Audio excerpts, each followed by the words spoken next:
investigations. They looked at the hepatitis B vaccine, which is loaded with mercury, during the first 30 days of life. They looked at kids who got it during the first 30 days. They compared them to kids who did not get it during the first 30 days, who got it later or didn't get it at all. And here's what they found. The relative risk of smoking a pack of cigarettes a day for 20 years and lung cancer is 10.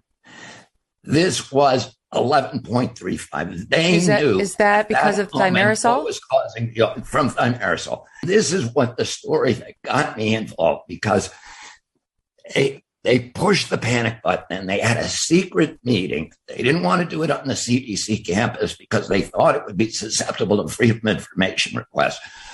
So they did it in a remote Methodist retreat center on the banks of the Chattahoochee River in Norcross, Georgia. And it was called Simpsonwood.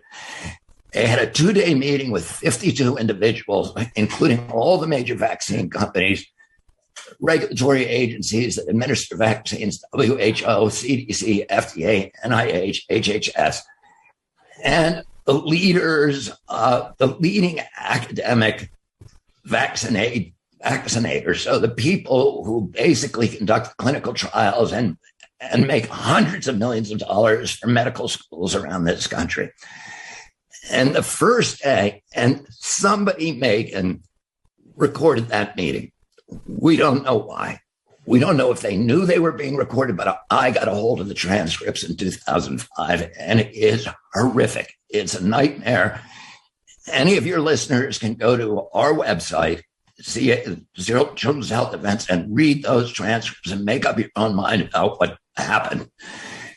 And you see the pangerms of the American healthcare system, these regulators who are supposed to be protecting us. The first day, they're looking at the science and they are saying it's bulletproof.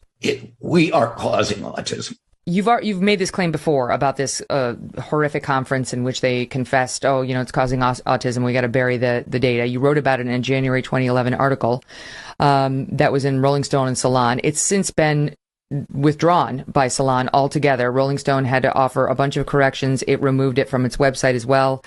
And your allegation spurred an 18-month investigation by a U.S. Senate committee that found allegations of CDC misconduct were unsubstantiated, and they concluded that there was no cover-up. It was a 2-year committee hearings by Senator Burton at the Government Oversight Committee, and he found that there was a cover-up and that vaccines do cause autism. So, anybody can go, don't trust me.